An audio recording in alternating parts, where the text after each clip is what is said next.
Hello, ഞാനിന്നെൻ്റെ വീഡിയോയിൽ കൂടെ സംസാരിക്കുന്നത് വിവാഹം കഴിക്കുവാൻ പ്രായമായ മക്കൾക്ക് വേണ്ടിയാണ്. ഇതൊരു ആത്മീയ സന്ദേശമല്ല, എങ്കിൽ പോലും അതിൽ ആത്മീയമായ അനേക കാര്യങ്ങൾ അടങ്ങിയിരിക്കുന്നു. മനുഷ്യനോടുള്ള ദൈവത്തിൻ്റെ ആദ്യത്തെ അനുഗ്രഹം വളർന്ന് പെരുകി സന്താനപുഷ്ടിയുള്ളവരായി തീർന്ന് ലോകത്തെ കീഴടക്കിയതിനെ വാഴുവാൻ ആണ് ദൈവത്തിൻ്റെ ആദ്യത്തെ അനുഗ്രഹം. ചുരുക്കം പറഞ്ഞാൽ, ഇപ്പോൾ കാണുന്ന കാഴ്ച എന്ന് പറയുന്നത് വളരെ ദുഃഖകരമായ അവസ്ഥകളാണ്. ഞാൻ വളരെ പ്രായമായി വിവാഹം കഴിച്ച മാതാപിതാക്കളുടെ ഒരു മകനാണ്. ആർമിയിൽ ഓഫീസറായിരുന്ന എൻ്റെ ഫാദർ ആർമിയിൽ നിന്ന് റിട്ടയർ ചെയ്തിട്ടാണ് വിവാഹം കഴിച്ചത്. എൻ്റെ മാതാവ് ടീച്ചറായിരുന്നു. വിവാഹം കഴിക്കേണ്ടെന്ന് വിചാരിച്ച് ജീവിച്ചു. എന്നാൽ 30-35 വയസ്സ് കഴിഞ്ഞപ്പോഴാണ് വിവാഹം കഴിക്കണമെന്ന് തോന്നിയത്. ചുരുക്കം പറഞ്ഞാൽ രണ്ടുപേരും വിവാഹം കഴിച്ച് 40-ാമത്തെ വയസ്സിലാണ് ഞാനുണ്ടാകുന്നത്. എനിക്കൊരു അനിയനും കൂടെയുണ്ട്. എനിക്ക് 24 വയസ്സായപ്പോൾ എൻ്റെ പിതാവ് നിത്യതയിലേക്ക് ചേർക്കപ്പെട്ടു. എൻ്റെ പിതാവ് ഞാൻ വിവാഹം കഴിക്കാൻ ഒരുപാട് ആവശ്യപ്പെട്ടിരുന്നു. എനിക്കൊരു കൊച്ചു കുഞ്ഞിനെ കാണണമെന്നൊക്കെ എന്നോട് പറഞ്ഞു. പക്ഷെ ഞാനത് കേട്ടില്ല. എൻ്റെ മാതാവ് കുറച്ചൊക്കെ ഭാഗ്യമുണ്ടായിരുന്നുകൊണ്ട് 26-ാം വയസ്സിൽ ഞാൻ വിവാഹം കഴിക്കാനും 27-ാം വയസ്സിൽ എനിക്കൊരു മകനുണ്ടാകുവാനും അവനെ തലൊലിക്കാനും ഒക്കെ ഇടയായി. എന്നാൽ 32-ാം വയസ്സിൽ എനിക്കൊരു മകളുണ്ടാകുന്നതിന് മുമ്പ് തന്നെ എൻ്റെ മാതാവ് ഈ ലോകത്തിൽ നിന്ന് വേർപെട്ടു. എൻ്റെ മാതാവിന് പിന്നെയും ഭാഗ്യമുണ്ടായിരുന്നു എന്ന് ഞാൻ വിശ്വസിക്കുന്നു. എന്നാൽ എൻ്റെ ഗ്രാൻഡ് പേരൻസ്, എൻ്റെ പിതാവിൻ്റെ മാതാപിതാക്കൾ, അവർ നല്ല വിദ്യാഭ്യാസമുള്ളവരും, എൻ്റെ ഗ്രാൻഡ് ഫാദർ പഴയ ഡിഗ്രിക്കാരൻ മാത്രമല്ല, ഒരു യൂറോപ്യൻ കമ്പനിയിൽ നല്ല പൊസിഷനിൽ ജോലി ചെയ്ത വ്യക്തിയാണ്. എന്നിട്ട് പോലും മക്കൾ രണ്ടുപേരും വിവാഹം കഴിച്ച് കാണുവാനായിട്ട് അവർക്കിടയായില്ല. എൻ്റെ മാതാവ് മദറിലോ ഫാദറിലോ ഒന്നും ഒരിക്കലും കണ്ടിട്ടില്ല. ഏതായാലും എൻ്റെ കാലത്ത് അങ്ങനെ സംഭവിക്കാതിരിക്കാൻ ഞാൻ നേരത്തെ തന്നെ വിവാഹം കഴിച്ചതുകൊണ്ട് എൻ്റെ 49-ാം വയസ്സിൽ തന്നെ എൻ്റെ മകൻ എൻജിനീയറിംഗ് പാസ്സായി സ്വന്തം കാലിൽ നിൽക്കുവാനായിട്ടിടയായി. പ്രിയപ്പെട്ടവരെ, ഞാനൊരു ജോലി ചെയ്യുന്ന വ്യക്തിയുള്ള നിലയിൽ ഞാൻ ഒരുപാട് പേരെ കണ്ടിട്ടുണ്ട്. ഞാനതിലൊരിക്കലും മറക്കാത്തൊരു മുഖം, എൻ്റെ കൂടെ എന്നെ റിലീവ് ചെയ്യാനായിട്ട് ഷിപ്പിൽ വന്ന ഒരു എൻജിനീയറാണ്. ആ മനുഷ്യൻ്റെ മുഖത്ത് നോക്കിയപ്പോൾ അദ്ദേഹത്തിൻ്റെ മുഖം ഇങ്ങനെ വിറച്ചുകൊണ്ടിരിക്കുന്ന ഒരവസ്ഥ പാർക്കിൻസൺസ് ആണ് എന്നെനിക്ക് മനസ്സിലായി. ഞാൻ ആ മനുഷ്യനോട് വയസ്സ് ചോദിച്ചപ്പോൾ ആ മനുഷ്യന് 60 വയസ്സ്. അതാണ് ഞങ്ങൾക്ക് ജോലി ചെയ്യാവുന്ന മാക്സിമം ഒഫീഷ്യലായിട്ടുള്ള വയസ്സ്. 60-ാം വയസ്സിൽ നിങ്ങൾ എന്തിനാണ് ഈ രോഗവുമായി ഇവിടെ വന്നതെന്ന് ഞാൻ അദ്ദേഹത്തോട് ചോദിച്ചപ്പോൾ അദ്ദേഹം എന്നോട് പറഞ്ഞത്, എൻ്റെ മോള് 10-ാം ക്ലാസ് എഴുതിയിരിക്കുകയാണ്, അവളെ ഇനിയും പഠിപ്പിക്കണം. എനിക്ക് വളരെ സങ്കടം തോന്നി. ആ മനുഷ്യനെ കണ്ട് എനിക്ക് വളരെ ദുഃഖം തോന്നി. പ്രിയപ്പെട്ടവരെ, തൻ്റെ 60-ാം വയസ്സിൽ ശരീരത്തിന് തീരെ സുഖമില്ലായിരുന്നിട്ടും മകൾക്ക് വേണ്ടി കടന്നു വന്ന ഒരു പിതാവ്. എന്തുകൊണ്ടാണ്? തക്ക സമയത്ത് വിവാഹം കഴിക്കാത്തത് കൊണ്ട്, ലൈറ്റായി മക്കളുണ്ടായി എന്നുള്ളത് കൊണ്ടും, 60, 70, 75 വയസ്സ് വരെ ജോലി ചെയ്യുന്ന പലരെ ഞാൻ കണ്ടിട്ടുണ്ട്. 50-ാം വയസ്സിൽ അല്ലെങ്കിൽ 45-ാം വയസ്സിലേക്ക് വിവാഹം കഴിച്ച് കുട്ടികളുണ്ടായി അവർ വലുതാകുമ്പോഴത്തേക്ക് അവർക്ക് നല്ലൊരു വിദ്യാഭ്യാസവും ജീവിതം കൊടുക്കുവാൻ എഴുന്നേറ്റ് നടക്കാൻ കഴിയാവുന്ന പ്രായം വരെ അവർ അധ്വാനിക്കുന്നത് ഞാൻ കണ്ടിട്ടുണ്ട്. പ്രിയപ്പെട്ടവരെ, തക്ക സമയത്ത് വിവാഹം കഴിക്കേണ്ടത് നമ്മുടെ ഏറ്റവും വലിയൊരു ആവശ്യമാണ്. ഒന്ന്, മനുഷ്യൻ്റെ ശാരീരിക ക്ഷമത നഷ്ടപ്പെട്ടുകൊണ്ടിരിക്കുന്നു എന്നുള്ളത് പ്രിയ മക്കൾ അത് മറക്കരുത്. 20-ാം വയസ്സിലുള്ള ശരീരക്ഷമതകളും അവസ്ഥകളും നിങ്ങൾക്കൊരിക്കലും നിങ്ങളുടെ 50-ാം വയസ്സിൽ കാണുകയില്ല. ഒരു 25-ാം വയസ്സിലെങ്കിലും നിങ്ങൾക്ക് മക്കളുണ്ടായാൽ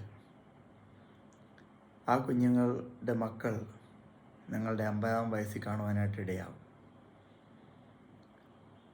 75 വയസ്സ് വരെ നിങ്ങൾ ജീവിച്ചിരുന്നാൽ നിങ്ങളുടെ കൊച്ചുമക്കളുടെ മക്കളെ കാണുവാനായിട്ട് നിങ്ങൾക്കിടയാകും. എന്നാൽ നിങ്ങൾ ലേറ്റായി വിവാഹം കഴിക്കും തോറും നിങ്ങളുടെ മക്കൾ പോലും വിവാഹം കഴിച്ച് കാണുവാനുള്ളൊരു ഭാഗ്യം നിങ്ങൾക്കുണ്ടാകത്തില്ല. എൻ്റെ പിതാവ് എന്നോട് കരഞ്ഞതുപോലെ നിങ്ങൾക്ക് ഒരുപക്ഷെ കരഞ്ഞപേക്ഷിക്കേണ്ടി വരും. മക്കൾ എന്നിട്ടും വിവാഹം കഴിക്കാത്ത മക്കൾ അന്നത്തെ കാലത്തുണ്ടായിരുന്നിരിക്കും. വളരെ സങ്കടകരമായ ഒരവസ്ഥയാണ്, ദൈവഹിതത്തിന് വിപരീതമായ ഒരവസ്ഥയാണ് ഞാൻ കണ്ടുകൊണ്ടിരിക്കുന്നത്. അനേക കരയുന്ന മാതാപിതാക്കളെ കണ്ടുകൊണ്ടിരിക്കുന്നു. അതുമാത്രമല്ല, പ്രായമായി വിവാഹം കഴിക്കുവാൻ ആഗ്രഹിക്കുന്ന കുഞ്ഞുങ്ങൾ അവർക്ക് വിവാഹത്തിന് തങ്ങൾക്ക് പറ്റിയ തുണകളെ കിട്ടാതെ ഭാരപ്പെടുന്ന ഒരുപാട് കേസുകൾ എനിക്കറിയാം. ഞാൻ തന്നെ പലർക്ക് വേണ്ടി പ്രാർത്ഥിച്ചുകൊണ്ടിരിക്കുകയാണ്. 30 വയസ്സ് കഴിഞ്ഞ് 30 കഴിയട്ടെ എന്നൊക്കെ പറയുമ്പോൾ 30 കഴിഞ്ഞാൽ ഉടനെ നമ്മളെ കെട്ടാനായിട്ട് ആരോ കാത്തിരിക്കുന്ന പോലെയാണ് പലരും സംസാരിക്കുന്നത്. ഇന്നത്തെ തലമുറകൾക്കൊക്കെ ചോയ്സ് ഒരുപാട് കൂടുതലായതുകൊണ്ട് 25-ാം വയസ്സിൽ തുടങ്ങിയാൽ 30-ാം വയസ്സിൽ അവർക്കൊരു പെണ്ണ് കിട്ടിയാൽ വലിയൊരു ഭാഗ്യമെന്നാണ് ഞാൻ വിശ്വസിക്കുന്നത്. കണ്ടമാനം ചോയ്സുകൾ, വളരെ സങ്കടകരമായ ഒരവസ്ഥയാണ്. അത് കാരണം പലരുടെ വിവാഹം നടക്കുന്നില്ല. ഒരുപാട് പെൺകുട്ടികൾ നിൽക്കുന്നു, ആൺകുട്ടികൾ നിൽക്കുന്നു. ഒരുപാട് പേര് 30 വയസ്സിന് മേളിൽ, 35 വയസ്സിന് മേളിൽ, ചിലർ 40 വയസ്സ് കഴിഞ്ഞ് വിവാഹം നോക്കിയാണ്. 10 വർഷമൊക്കെ പോകുന്നത് നിങ്ങൾ അറിയത്തില്ല. നിങ്ങൾ കണ്ണടച്ചിരിക്കുന്നതിന് മുമ്പ് 10 വർഷങ്ങൾ കഴിഞ്ഞു പോകും. ചിലർ പറയുന്നത് നല്ലൊരു ജോലി കിട്ടിയിട്ട് കെട്ടാമെന്നാണ്. എൻ്റെ പ്രിയപ്പെട്ടവരെ, സമയത്ത് കല്യാണം കഴിക്കുക എന്നുള്ളതാണ് അത്യാവശ്യം. ജോലിയൊക്കെ വരും. കഴിഞ്ഞ നാളുകളിൽ ഈ ദൈവം ലോകത്തെ ഉണ്ടാക്കി 6000 വർഷമായിട്ട് ജോലി കിട്ടിയിട്ട് എല്ലാവരും വിവാഹം കഴിച്ചത്. സമയത്ത് വിവാഹം കഴിക്കുക എന്നുള്ളത് വലിയൊരു ആവശ്യമാണ്. അത് കുറച്ച് ജീവിത സുഖങ്ങൾ മതി. ഇന്നിപ്പോൾ ഞാൻ ചെയ്യുന്ന സുഖമോ കാര്യങ്ങളോ ശമ്പളമോ ഒന്നും ഞാൻ വിവാഹം കഴിക്കുന്ന കാലത്തില്ലായിരുന്നു. ഇങ്ങനെയൊക്കെ ഞാൻ ആകുമെന്ന് ഓർത്തുകൊണ്ടുമല്ല വിവാഹം കഴിച്ചത്. അതൊക്കെ പോയ വഴിയിൽ ദൈവം ഓടിച്ചിട്ട് അനുഗ്രഹിച്ചത് കൊണ്ടാണ് ഇന്നിങ്ങനെ ഒരു അവസ്ഥയിൽ വരുമെന്ന് ദൈവം ഇടയായി. നിങ്ങൾക്കും അതങ്ങനെ തന്നെയായിരിക്കും. മനുഷ്യൻ്റെ നല്ല കാലമൊക്കെ വരുന്ന പലപ്പോഴും 35 വയസ്സൊക്കെ ആകുമ്പോഴാണ്. പ്രിയപ്പെട്ടവരെ, ഒരിക്കലും മറക്കരുത്, നഷ്ടപ്പെട്ടു പോകുന്ന കാലങ്ങൾ നിങ്ങൾക്കൊരിക്കലും തിരിച്ചു കിട്ടത്തില്ല. നിങ്ങൾക്ക് വേണ്ടി വെച്ചിരുന്ന നല്ല പെൺകുട്ടികൾ അല്ലെങ്കിൽ ചെറുപ്പക്കാർ അവർ മറ്റാരുടെയെങ്കിലും വകയായി പോകും. പിന്നെ ആർക്കും വേണ്ടാത്തതിനെയും തള്ളിക്കളഞ്ഞതിനെയും 2ാം കെട്ടിനെയും ഒക്കെ നിങ്ങൾ വിവാഹം കഴിക്കേണ്ട ഒരവസ്ഥയിലേക്ക് പോകും 30 കഴിഞ്ഞ്.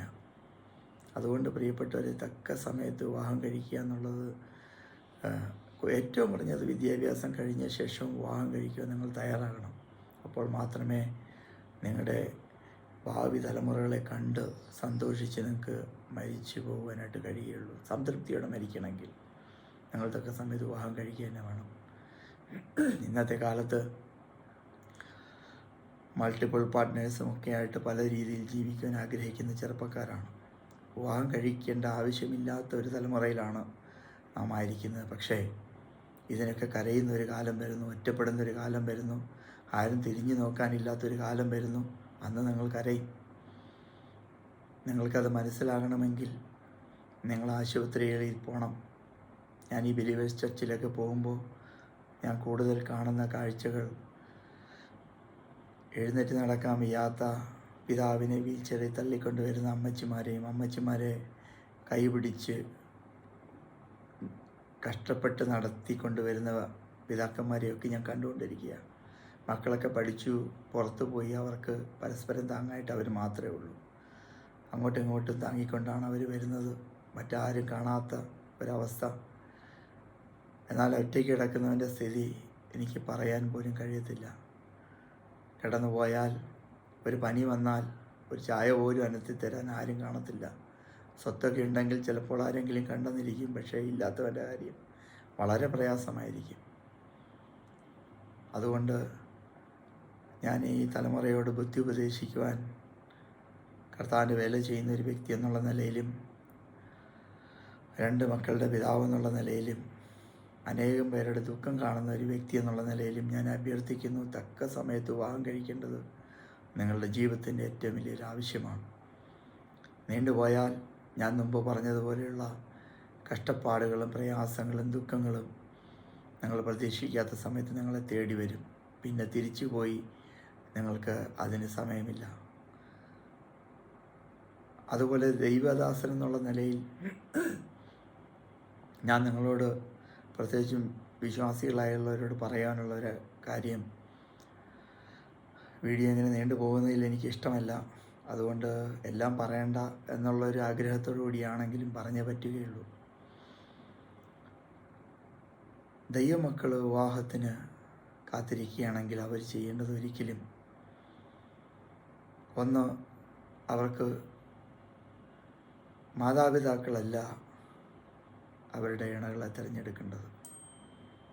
അത് ചെയ്യുന്ന തെറ്റാണെന്നല്ല. മാതാപിതാക്കൾ തിരഞ്ഞെടുക്കുമ്പോൾ അവരൊരുപാട് കാര്യങ്ങളൊക്കെ അന്വേഷിച്ചിട്ടാണ് തിരഞ്ഞെടുക്കുന്നത്. അവരുടെ കുടുംബ കാര്യങ്ങൾ ഉൾപ്പെടെ അവരുടെ രോഗവിവരങ്ങളെല്ലാം പല രീതിയിൽ അന്വേഷിച്ച് കണ്ടുപിടിച്ചിട്ടാണ് അന്ന് ചെയ്യുന്നത്.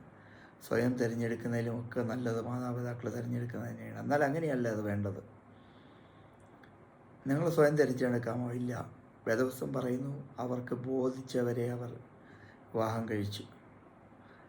ആദ്യത്തെ വെള്ളപ്പൊക്കത്തിന് കാരണം അവരുടെ ഇത്തരത്തിലുള്ള രീതികളാണ്. പിന്നെ എങ്ങനെയാണ് തിരഞ്ഞെടുക്കുന്നത്? ആദ്യത്തെ വിവാഹം നടത്തിയ ദൈവം, ആദാമിന് വേണ്ടി യഹോവയെ സൃഷ്ടിച്ച ദൈവം, ആ ദൈവത്തോട് നിങ്ങൾ പ്രാർത്ഥിച്ച് ദൈവം നിങ്ങളെ കാണിക്കുന്ന ഒരു വ്യക്തിയാണ് നിങ്ങൾ വിവാഹം കഴിക്കേണ്ടത്. ഇതാണ് ഒരു ക്രിസ്തീയ വിവാഹത്തിൻ്റെ അടിസ്ഥാനമെന്ന് പറയുന്നത്. ആ വ്യക്തിക്ക് കുറവുകൾ കാണും, ഉറപ്പായിട്ടും കാണും, പ്രശ്നങ്ങൾ കാണും. അങ്ങനെ ആരും ഭൂമിയിൽ ജനിക്കുന്നില്ലല്ലോ. നിങ്ങൾ കാണുന്ന എല്ലാ സ്വഭാവവിശേഷങ്ങളും കാണത്തില്ല. പക്ഷേ ദൈവത്തിനറിയാം. ആ വിവാഹത്തെ ദൈവം താങ്ങിക്കൊള്ളും. ദൈവമുണ്ടാക്കിയ ആദ്യത്തെ വിവാഹം പോലും കുഴപ്പത്തിലായെങ്കിൽ എല്ലാം നല്ലതായി പോകുമെന്നൊന്നും ഞാൻ വിശ്വസിക്കുന്നില്ല. പക്ഷേ ദൈവം അതിനെ നിലനിർത്തും. നിങ്ങൾ പ്രാർത്ഥിച്ചാണ് വിവാഹം കഴിച്ചത്, ആ വിവാഹത്തെ നിലനിർത്തുവാൻ ദൈവത്തിന് കഴിയും. തലമുറകളെ അനുഗ്രഹിക്കുവാൻ ദൈവത്തിന് കഴിയും. ഞാൻ പ്രാർത്ഥിച്ച് വിവാഹം കഴിച്ചൊരു വ്യക്തിയാണ്. എന്നെ ദൈവം ആ രീതിയിൽ അനുഗ്രഹിക്കുവാൻ ദൈവമിടയാക്കി. പ്രിയപ്പെട്ട കുഞ്ഞുങ്ങളോട് ഒരഭ്യർത്ഥന, നിങ്ങളുടെ ജീവിതം വെറുതെയാക്കി കളയരുത്. നിങ്ങൾ ഉദ്ദേശിക്കുന്ന പല കാര്യങ്ങളും ഭാവിയിൽ അത് ബുദ്ധിമോശമായി തീരുമെന്നുള്ളത് അറിഞ്ഞുകൊണ്ട് ഞാൻ നിങ്ങളോട് ബുദ്ധി ഉപദേശിക്കുന്നു. ദൈവത്തിൻ്റെ സമയത്ത്, തക്ക സമയത്ത് വിവാഹം കഴിക്കണം. ചില പ്രിയപ്പെട്ടവരെന്നോട് പറയും, 40 വയസ്സാകും പറയും ദൈവത്തിൻ്റെ സമയമായിട്ടില്ല. എന്ത് പൊട്ടത്തരമാണ് അവർ പറയുന്നതെന്ന് എനിക്ക് ഇന്നുവരെ മനസ്സിലായിട്ടില്ല. മനുഷ്യനെ ദൈവം പ്രായപൂർത്തിയാക്കുന്ന ആ സമയം തൊട്ട് മനുഷ്യൻ വിവാഹത്തിന് യോഗ്യനാണ്. വിദ്യാഭ്യാസവും മറ്റു കാര്യങ്ങളും ഒക്കെ വിചാരിച്ചുകൊണ്ട് മെഡിക്കൽ സയൻസും ഗവൺമെൻറ്റുകളും കൂടി ഇങ്ങനെ ആക്കി തീർത്തതാണ്. എന്നാൽ മനുഷ്യനെ ദൈവം എപ്പോഴാണോ മെച്യൂറാക്കുന്നത് വിവാഹത്തിന് യോഗ്യനാണെന്ന് വിശ്വസിക്കുന്നൊരു കൂട്ടത്തിലാണ് ഞാൻ. എങ്കിലും സമൂഹത്തിലായതുകൊണ്ട് പല നിയമങ്ങൾക്കും നമ്മൾ കീഴ്പ്പെട്ടിരിക്കണം. എങ്കിലും അതിനെ മധ്യവയസ്സ് വരെ നീട്ടിക്കൊണ്ടു പോകുന്നതിനോട് എനിക്ക് താല്പര്യമില്ല. മറ്റൊരു കാര്യം കൂടെ പറഞ്ഞുകൊണ്ട് അവസാനിപ്പിക്കാൻ ആഗ്രഹിക്കുന്നു. അത് ഒരു 30 വയസ്സ് കഴിഞ്ഞ് കല്യാണം കഴിക്കുന്നവർക്ക് തലമുറകളുണ്ടാകാനുള്ള പ്രയാസങ്ങളുണ്ടാകാനുള്ള വലിയ സാധ്യതകളാണുള്ളത്.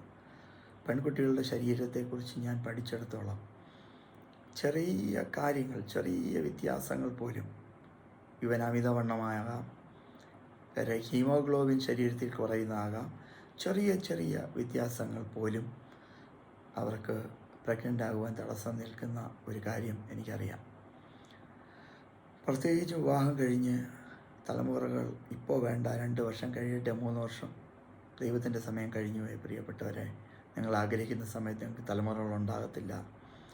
പലപ്പോഴും ആദ്യത്തെ ആ 1 വർഷത്തിൽ നിങ്ങൾക്ക് തലമുറ ഉണ്ടായിരുന്നെങ്കിൽ അത് നല്ലതായിരുന്നു നിങ്ങൾ പിന്നെ വിചാരിക്കുക. അങ്ങനെ അപ്പോഴേക്കും സ്ത്രീകളുടെ ശരീരത്തിൻ്റെ സ്റ്റാറ്റസ് മാറി ചെറിയ പ്രശ്നങ്ങളായി ഒടുവിൽ മക്കളില്ലാതെ മരിക്കേണ്ടി വരുന്ന ഒരുപാട് പേരുണ്ട്. ഒരിക്കലും അങ്ങനെയൊന്നും സംഭവിക്കാൻ പാടില്ല. നിങ്ങൾ വിവാഹം കഴിക്കണം. അതിനുശേഷം നിങ്ങളുടെ തലമുറ ആദ്യത്തെ ഇമ്പോർട്ടൻ്റ് ആയിരിക്കണം. ഞാൻ വിവാഹം കഴിച്ചു, ആദ്യത്തെ 1 വർഷത്തിൽ എനിക്ക് മകനുണ്ടായി. പിന്നെ അടുത്ത 5 വർഷം എടുത്തു എനിക്കൊരു മകളുണ്ടാകുവാനായിട്ട്. ഞാൻ ആഗ്രഹിച്ചാലൊന്നും എനിക്കത് ലഭിക്കത്തില്ല. അത് ദൈവത്തിനൊരു സമയമുണ്ട്. ചിലപ്പോൾ ഉണ്ടായില്ലെന്നിരിക്കും. എനിക്ക് അറിയാവുന്ന ഒരു വ്യക്തി, ഒരു മകനുണ്ടായി, അതിനുശേഷം യൂട്രസ് എടുത്ത് കളയേണ്ട ഒരവസ്ഥയുണ്ടായി. പിന്നെ ഒരു കുഞ്ഞുണ്ടായിട്ടില്ല. ദൈവത്തിന് നമ്മൾ നന്ദി പറയണം. ദൈവം നമ്മളെ നടത്തുന്ന വഴികളെ ഓർത്ത് സ്തോത്രം ചെയ്യണം. വീണ്ടും നമ്മളെ നടത്തുവാൻ നമ്മൾ പ്രാർത്ഥിക്കണം. ഞാനീ പറഞ്ഞതെല്ലാം പ്രിയ മക്കൾക്ക് വേണ്ടിയാണ്. ദൈവം നിങ്ങളെ അനുഗ്രഹിക്കുവാൻ ഞാൻ പ്രാർത്ഥിക്കുന്നു. കർത്താവ് നിങ്ങളെ സഹായിക്കട്ടെ.